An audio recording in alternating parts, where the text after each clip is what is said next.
అక్కడికి పల్నాడికి ఊరేగింపుగా బయలుదేరారు. అక్కడ ఏదో జరిగిపోయినట్టు తెలుగుదేశానికి ఆపాదించారు. అసలు తెలుగుదేశానికి ఆ హత్యకి ఏమి సంబంధం అండి? ఓడంతా మొన్నటి వరకు మీ జెండా కప్పుకొని తిరిగినాడే కదా, మీతోనే తిరిగినాడు కదా. ఇదేమన్నా తెలుగుదేశం జెండానా?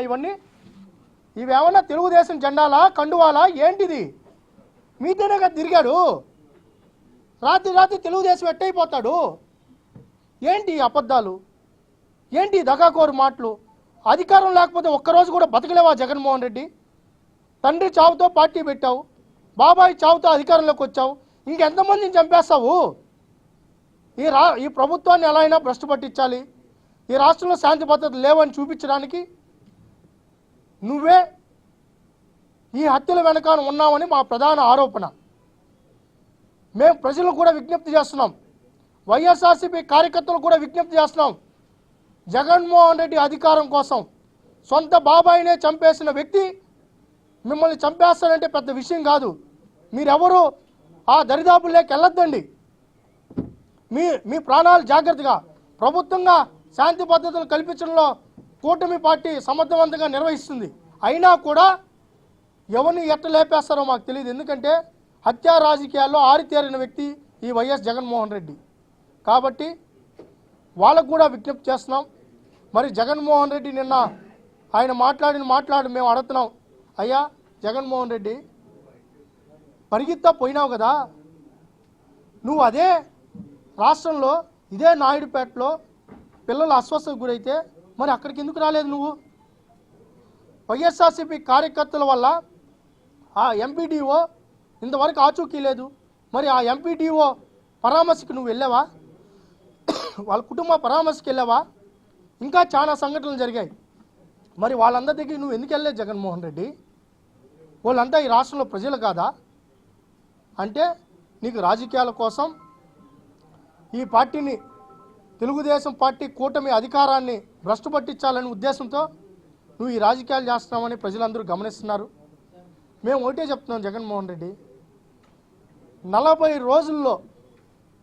రోజుల్లో నువ్వు ఇప్పుడు ప్రశాంతంగా నువ్వు ఎక్కడికి కావాలంటే అక్కడికి పోతున్నావు.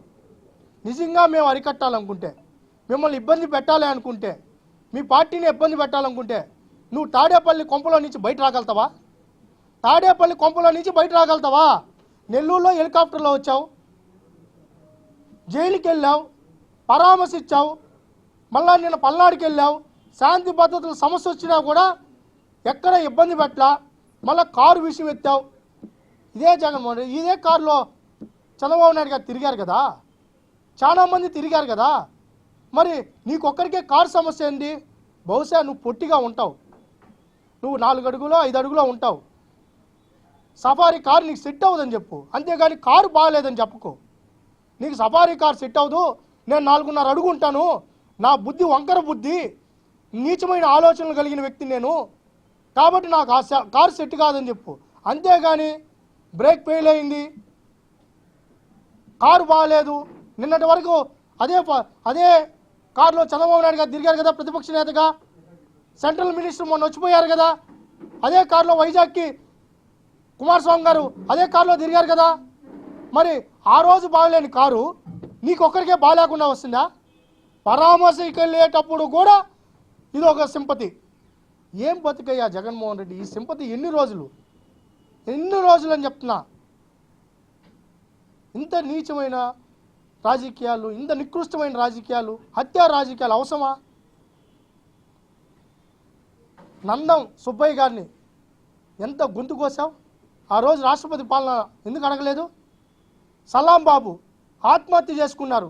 ఇదే మైనార్టీ, ఎవరు కూడా ముస్లిమ్స్ ఆత్మహత్యలు చేసుకోరు, అది పాపం. ఖురాన్లోనే వాళ్ళు మత గ్రంథంలో ఆత్మహత్య పాపంగా అది ఉంది. అలాంటిది ఆత్మహత్యలు చేసుకున్నారంటే నువ్వు ఎంత అరాచకంగా చేసావో, ఎంతమంది ఆడబిడ్డల్ని నీ ప్రభుత్వంలో చంపావో అందరికీ తెలుసు. మరి ఆ రోజంతా నోరు ఎందుకు మాట్లాడలేదు? ఈరోజు ఓడిపోతేనే తాడేపల్లి ప్యాలెస్లో నుంచి బయట వచ్చావు.